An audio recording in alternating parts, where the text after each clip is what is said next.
Innovation na makambo ya mpepo tope aviation na RDC. Compagnie africaine d'aviation CAA na mokuse alela yango minu na nenga kosakana te di commandé domaine na ye. Après réception, il y a premier Airbus A330, oyo CAA yaka nango mikolo eleki yango nde suki saka masolo ndimela ngai mwana Kongo que CAA auti lisusu ko bambola koko na botu na domaine aérien avec arrivée P réception. Il y a deuxième avion esika Airbus A330. Airbus A330 deuxième frappe yango yo ya mokwake na mapate RDC ya boebondi melangai que mon côté na terrain po ezalana nute et comme les lontimba nanzuzi veut dire mapasa Airbus A330 ba avion ya mokwake ya liboso yaka yango yo bozwa lix ezanango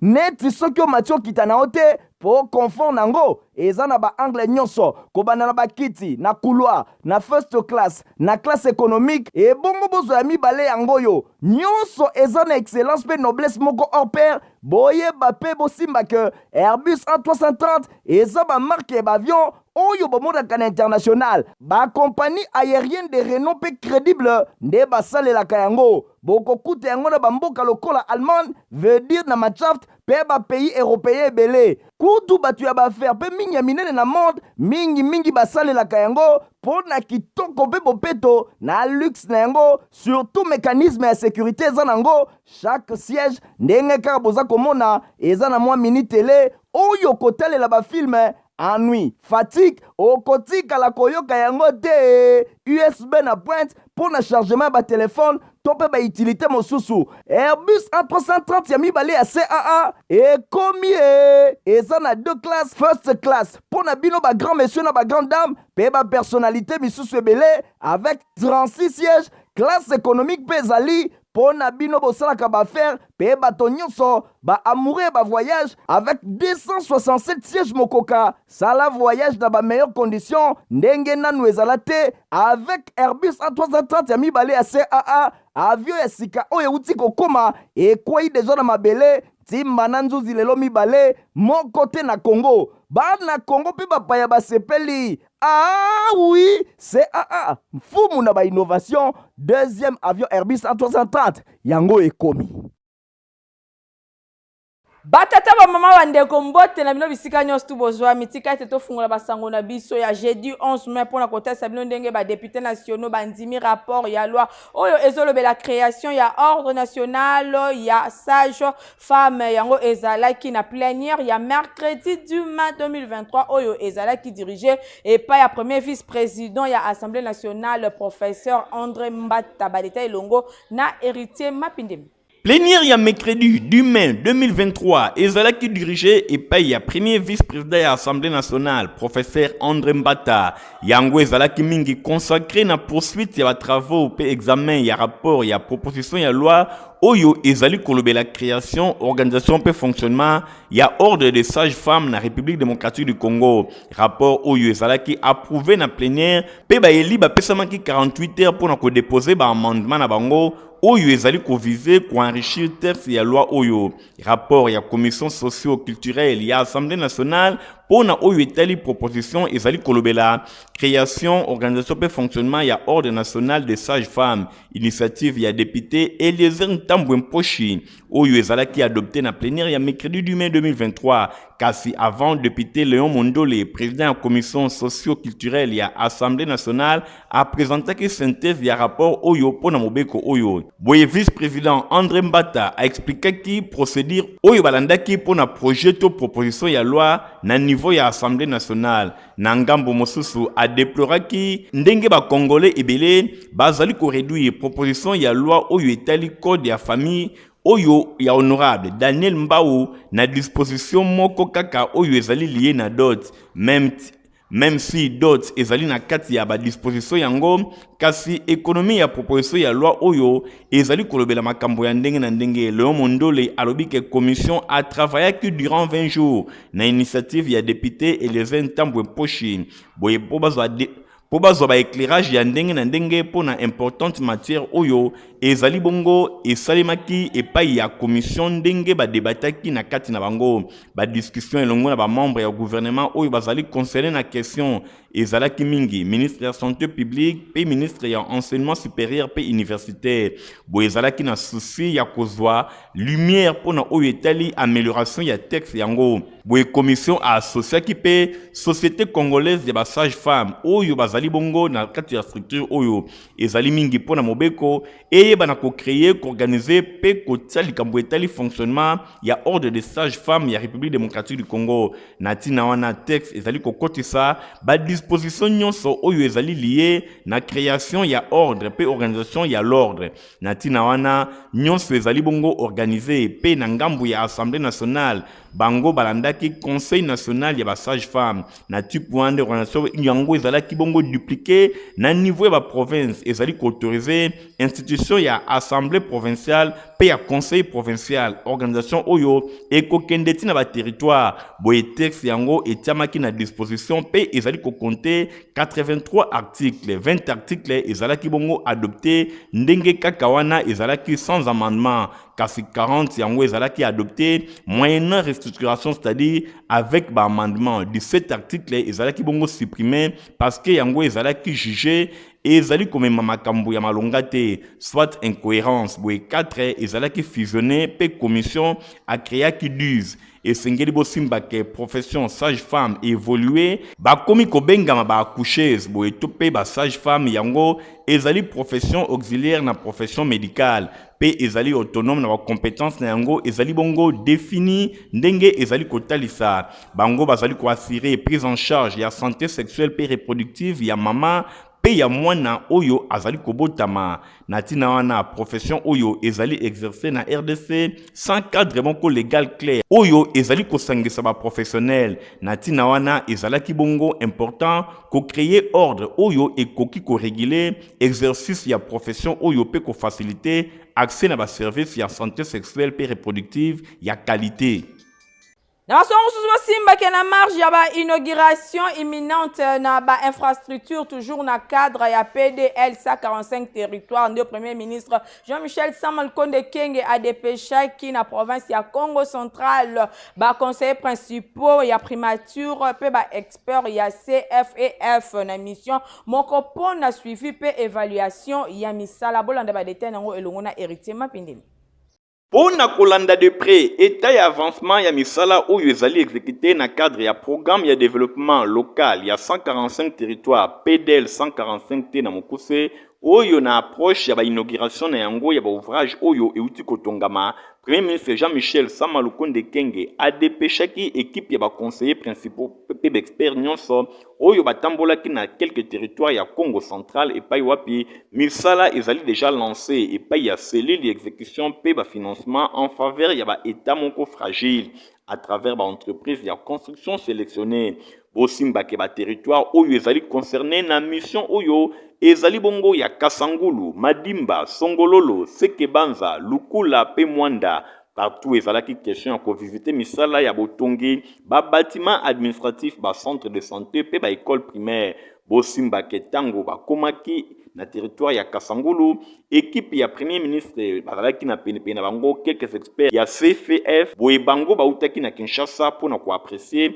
évolution ya 22 ouvrages oyo ezali bongo ko salema bâtiment administratif et entité oyo école primaire Kasangulu 1 hôpital de Massa pe na ba différents sites nyonso balekaki misala ezali ko évoluer normalement na tomoko exécution moyen oyo ezali évalué na 60%. Boye satisfaction ezali makasi pa ba bénéficiaire même ba délégation surtout que ezali main d'œuvre moko local oyo ezali utilisé à 80%. Soki toyoki ingénieur ya congolaise construction entreprise oyo eganaki marché pour na ko exécuter misala liboso ba penser sango conseiller principal en charge ya PTNTIC pe ya point focal ya primature PDL 145 territoire Tony Munongo akashaki satisfaction na été malgré ba défi oyo ezali nanu ya makasi programme ya développement local il y a 145 territoires ezali programme moko phare ya chef de l'état oyo aza na ambition ya komatisa ba capacité na ba territoire pour améliorer vie et ba situation pe ko combattre précarité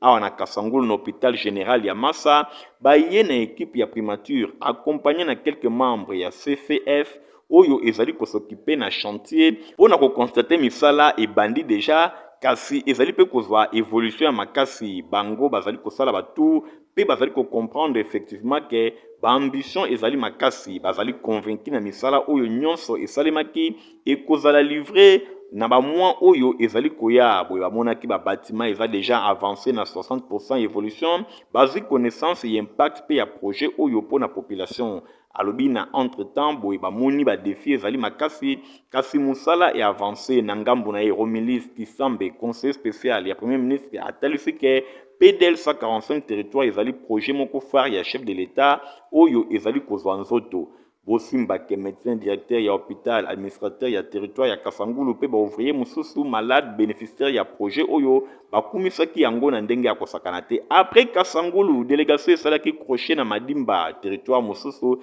epai wapi misala ya bâtiment administratif et avancé déjà na 70%. bosimba ke PDL 145 te ezali koviser ko promouvoir développement intégral na entité locale ezali ko répondre na besoin moko ya justice sociale po ete ba richesse ya mboka esengeli ekabolama na ndenge ya malamu bafi pe bafils nyonso ya RDC esengeli basepela na baretombé ya richesse ya mabele pe ya se ya mabele ya mboka na biso ndenge vision ya chef de l'état Félix Antoine Tshisekedi Tshilombo azali kotalisa objectif global oyo ezali visé ezali ko corriger ba disparité ya développement humain durable entre ba milieu urbain pe ba milieu rural pe yango ezali ko réduire pauvreté pe inégalité croissante pe ko transformer ba conditions de vie ya population na kobongisaka ba offre publique ya ba services socio-économiques pe ba base nyonso na ensemble ba territoire ruraux ya RDC. Kali kaka na masolo ya primature mpona kotalisa bino ndenge premier ministre Jean-Michel Sama Lukonde Kenge a président ki mokola mercredi 10 mai kuna na primature réunion ya comité de conjoncture économique ba détail elongo na héritier Mapindeli. Jean-Michel Sama Lukonde Kenge a présidé le 10 mai 2023 na primature réunion traditionnelle ya comité à conjoncture économique. Dans l'ensemble, CCE a commis stabilité ya ba indicateur macroéconomique depuis mois de janvier 2023 pe a Monique Mboka ezali ba assise moko sérieuse pour na ko bâtir finalement économie oyo balingi ezala productive a confirmé ba mesure oyo ezalaki adopté na niveau ya Ecofin mingi penza question ya rareté ya farine de maïs oyo ezali ba mesure moko ezalaki annoncé depuis vendredi na conseil des ministres ndenge vice premier ministre ya économie na compte rendu na ye atalisaki na suka ya réunion boye na bokambami ya son excellence premier ministre Jean-Michel Sama Lukonde Kenge alobi basalaki to badebataki ba question oyo ezali kotouche cadre macroéconomique mingi ba indicateur oyo ezali ko concerner inflation yango ezali kotinda bango na problème ya ba prix to ya échange pe 4e revue elongo na ba institution ya Bretton Woods pona oyo etali ba indicateur oyo ezali stable depuis mois de janvier yango ezali ko permettre bango ba croire que ba assise sérieuse ezali pona ko bâtir économie ndenge bazali kolinga balobelaki pe ba mesure oyo ezengele zama pona oyo etali kozanga farine de maïs na Grand Katanga pe na Grand Kasai ba mesure oyo ezalaki adopté bongo na conseil des ministres ya poso euti koleka bosimbaka na niveau ya conjoncture économique boye premier ministre Jean-Michel Sama Lukonde Kenge a annoncé procédure oyo na suka na yango conseil des ministres ya vendredi elobaki ba mesure oyo ezali kolobela identification oyo déjà ebandaki pa ya ministre ya agriculture pe bango moko délégation de passage na Katanga batalaki ba producteurs locaux pe ba petits producteurs oyo babandi déjà ramassage to encourager allègement ya ba divers ordre mingi penza ezali ba mesure incitative na ngambu ya l'État pe lisusu pona kotelemela crise oyo ezali komema mboka na biso na tina wana bazali kozela kotala ndenge importation ekozala bongo indéfini balobelaki pe vocation ya grande saison oyo ezali présenté epai ya ministre ya agriculture na réunion ya wana bango bazwaki pe ba précaution po ete préparation ya mabele na Katanga ebandaka na mois de juin na ntina wana na Grand Kasai na mois de juillet bakosala en sorte que ba hectare ezala identifié po na ba milliers bayeba na kotombola likambo etali agriculture na point oyo esengeli bosimba ke séance de travail et connaîtra ki participation ya ba ministre nyonso pe ba animateur ya ba service sectoriel ningi penza VPM ya économie Vital Kamerhe, ministre ya travail, ministre ya plan pe ya budget, ba vice-ministre bazalaki pe gouverneur ya banque centrale azalaki bosimba ke po na situation particulière oyo ezali na rareté ya maïs to ya farine de maïs na Katanga pe na Kasai bango banotaki lisusu présence ya ministre ya agriculture na réunion oyo. Honorable Neron Mbungu a convoqué qui mercredi 10 mai na flat hotel naye o ezwami kuna la commune ya Matete réunion moko elongo na ba candidat député nationaux pe provinciaux pour na ba élection oyo ezali koya héritier mapindemi igon tingi bazaki kuna na compte info lingala. Cap sur l'élection, il y a 2023, dans la République démocratique du Congo, des présidents interfédéraux, il y a parti politique Autre Vision du Congo, honorable Neron Mbungu, a convoqué qui mercredi na flat hotel na ye oyo ezwami na commune ya Matete na quartier Mutoto, réunion moko ya kafu oyo esangisaki ba candidat député nationaux pe provinciaux ya ville ya Kinshasa oyo bakobima na ngambu ya AVC na élection législative oyo ezali prévu na mois ya décembre 2023. Bosimbake honorable Neron Mbungu yemoko azalaki empêché kasi adjoint na ye Fidel Muzembe nde a présidaki réunion oyo nde na suka na yango a précisaki objectif na micro ya Info Lingala. Biso bana famille politique et Autre Vision du Congo est allié tosangani awa lelo po toyeba ko préparer milulu munene élection ezali kozela biso parce que toyebi ke toza na année électorale na moment o tokomeli déjà eza moment ya kolekisa ngonga te na yango omoni tosangani biso nyonso awa na ba potentiel candidat na biso po toyeba ko préparer réussite munene oyo ekopesa mokonzi mboka son excellence Félix Antoine Tshisekedi Tshilombo majorité munene na l'Assemblée nyonso. Na kombo ya président interfédéral ya AVC honorable Neron Mbungu adjoint na ye Fidel Muzembe a remercié ki ba futur candidat kinwa nyonso na ba élection législative oyo ezali koya na ndenge ba répondaki présent na rendez-vous oyo pe ba répondaki na ba préoccupation nyonso. Ba veuve ya ba militaire pe ba policier ba oyo basangana na lisanga ba bengi armée de Jésus-Christ ba sangana ki kuna la commune ya Bandalungwa po na ko remercier plutôt chef de l'État na ndenge amatiseli bango ba salaire bolanda ba détail o. Armée de Jésus-Christ, nde ezali lisanga oyo ezali kosangisa ba mama veuve ya ba militaire pe ba policier na bokambemi ya pasteur oyo babengi général président trésor ya Chembo bango bazalaki regroupé to basanganaki na commune ya Bandal mingi penza na avenue triomphale 2 epai wapi bayaki kotalisa reconnaissance na bango epai ya chef de l'État Félix Antoine Tshisekedi Tshilombo na ndenge a améliorer salaire to pe ba solde na bango. Tata mokonzi ya mapinga tolobi tata mokonzi ya mapinga po tozali basi ya basoda ya zali mokonzi ya mapinga na biso Félix Antoine Tshisekedi Tshilombo biso ba mama veuve militaire pe ba policière ya Congo mobimba elongo na ba orphelin na biso toye kopesa merci na mokonzi topesa yo merci na oyo osaleli biso tobandaki kofuta ma 30 000 francs congolais lokola salaire kolia kelasi ya bana ndaku pe hôpital kaka na 30 000 wana kaka wana tobandaki kaka kolela merci na biso ezali na ndenge olongoli biso na 30 000 tokomi na ba 200 000 francs congolais komata. Bosimba ke ba mama oyo bakani kobengisa chef de l'État Félix Antoine Tshisekedi Tshilombo elongo na première dame Denise Nyakeru Tshisekedi le 24 juin na palais du peuple topé na stade de Martyr et pa iwapi balobi ba pesaye merci fara moto alobaki la reconnaissance n'est pas de ce monde kasi et pa ya ba veuve ya ba militaire pe ya ba policier yango ezali komonana. Tozana communiqué moko ya Metelsat pona oyo etali bongo e bandeli ya saison sèche topé elanga en ville province ya Kinshasa bolanda lecture nango.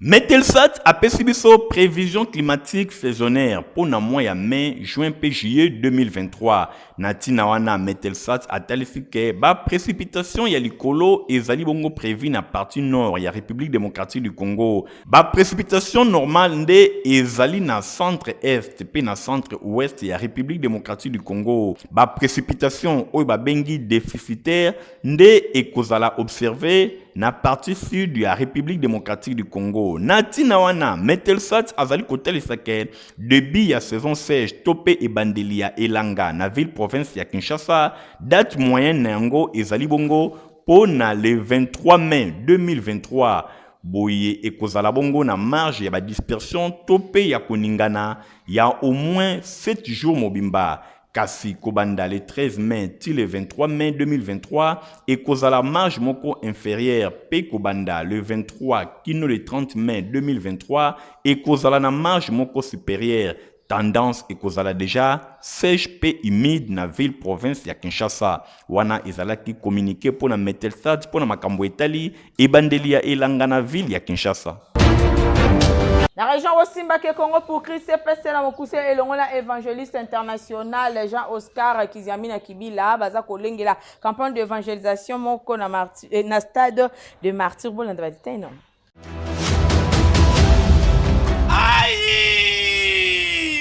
Ndeko ya Congo! Est-ce que soyoki sango ya CPC 2023 Congo pour Christ avec l'évangéliste international Kiziamina Kibila Jean-Oscar, L'homme de Dieu, l'homme de feu.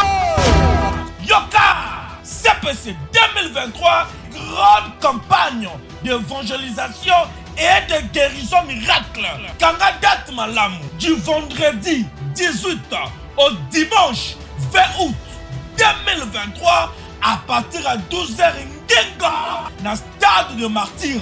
Ezali seul rendez-vous. Il y a prière pour na mboka, pe prière pour na famille. Blocage, stérilité, paralysie, malade et oumeli. L'évangéliste international Kiziamina Kibila Jean-Oscar Alobi, si ton Dieu est mort, et c'est le mien pendant 3 jours à CPC 2023 na stade de Martyr. Kobo Sanate, conférence des ministres, des serviteurs et servantes de l'Éternel du 15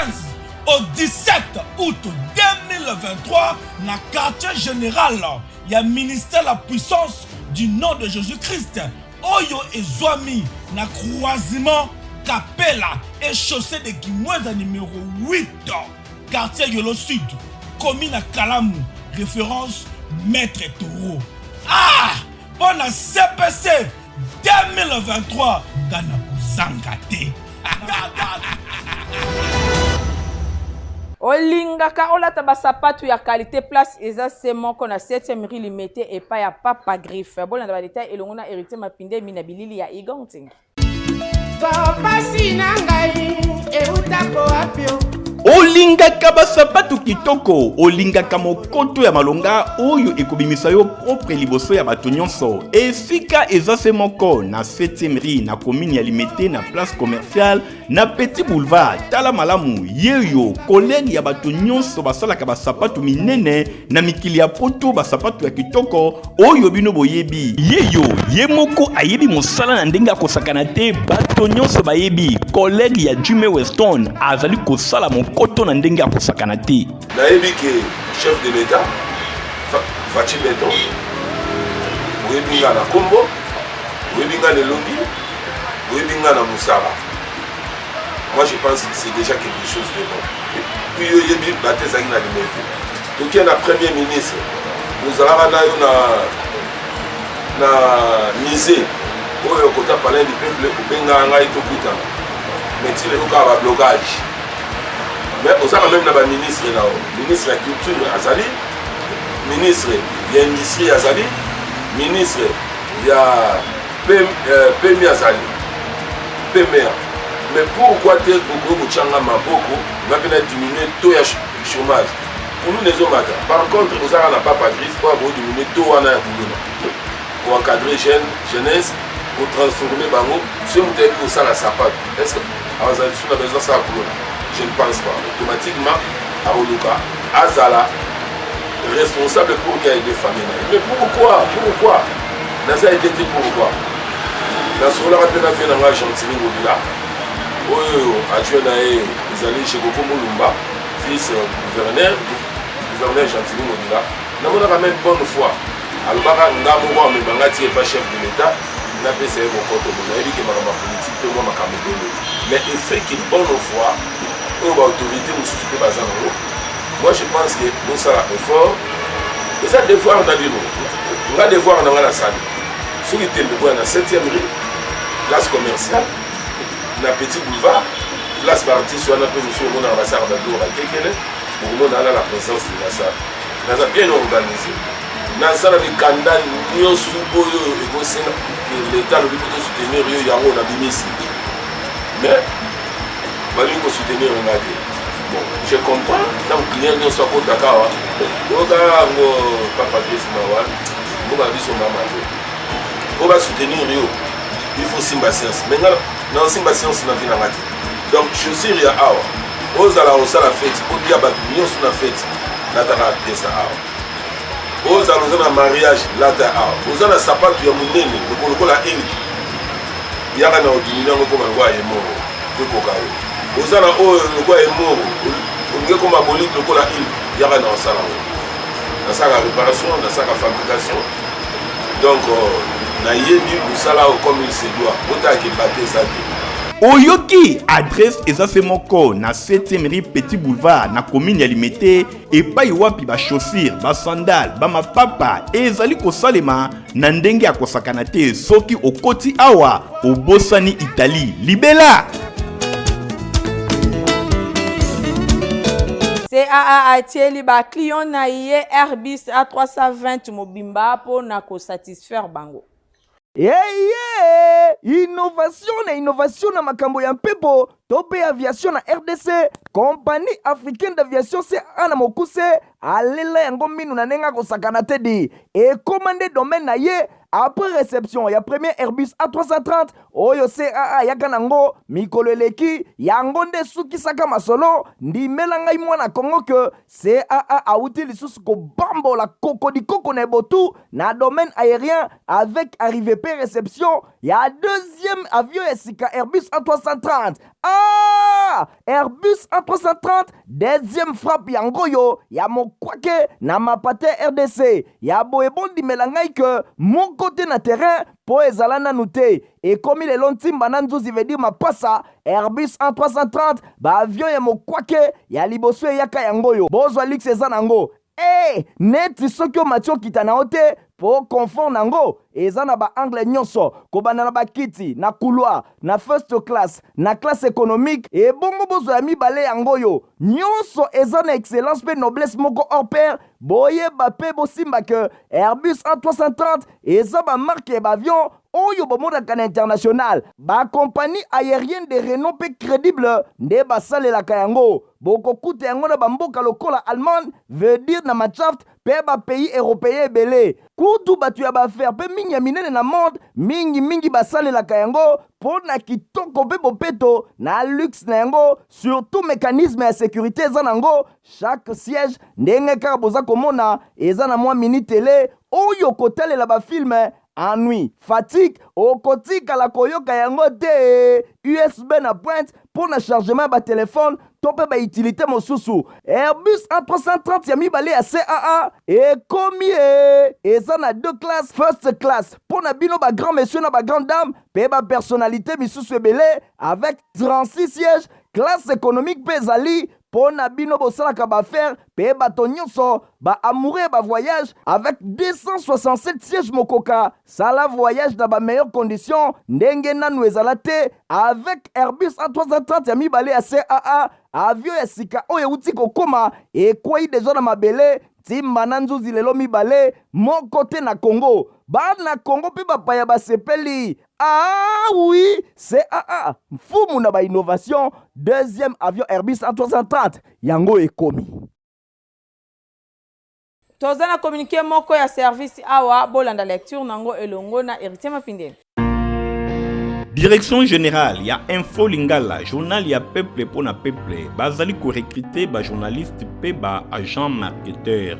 Ba nyonso ba sepeli na offre oyo esengeli baleka ko déposer ba dossier na bango na avenue Bokuma numéro 32 quartier Matonge na commune ya Kalamu. Référence Bibi Play. Kobanda lundi kino mokolo ya vendredi. Recrutement oyo ebanda kibongo depuis mokolo ya le 10 avril 2023 pe ezali kosuka le 15 mai 2023. Ba nyonso bazali intéressé baleka na ba adresse oyo topesi bango Bokuma numéro 32 quartier Matonge commune ya Kalamu. Référence salle de fête Bibi Play. Topé bakoki kobenga na ba numéro oyo 089 981 63 47. Topé 09 98 71 93 52. Communiqué oyo ezali signé epai ya Micho Olinga Kunga, directeur général ya Info Lingala, journal ya peuple pona peuple.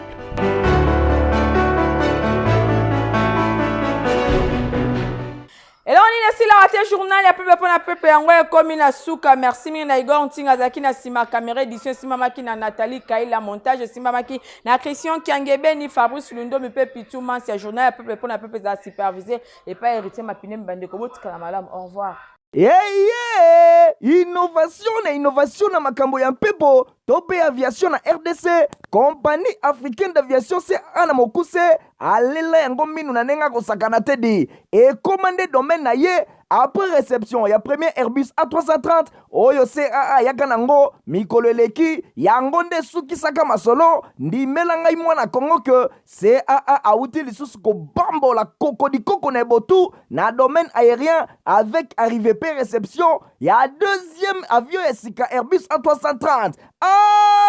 Airbus A330 deuxième frappe yango yo ya mokwake na mapate RDC ya boebondi melangai ke mon côté na terrain po ezala nanu te ekomi lelo ntimba na nzuzi veut dire mapasa Airbus A330 ba avion ya mokwake ya liboso yaka yango yo bozwa lix eza nango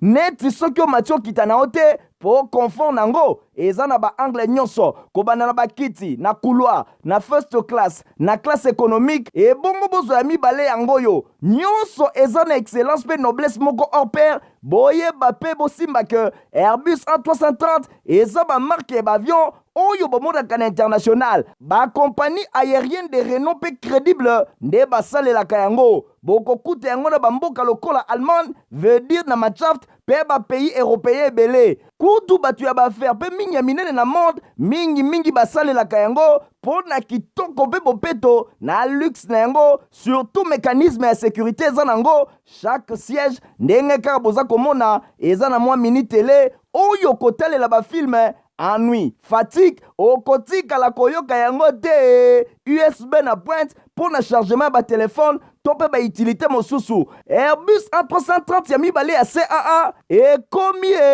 eza na deux classes first class pour na bino ba grand monsieur na ba grande dame pe ba personnalité misusu ebele avec 36 sièges classe économique pe ezali pona bino bosalaka baaffaire pe bato nyonso ba amoureux ba voyage avec 267 sièges mokoka sala voyage na ba meilleures conditions ndenge nanu ezala te avec Airbus A330 ya mibale ya CAA avion ya sika oyo euti kokoma ekwei deja na mabele timba na nzuzi lelo mibale moko te na Congo bana Congo pe bapaya basepeli. Ah oui, CAA mfumu na ba innovation deuxième avion Airbus A330 yango ekomi.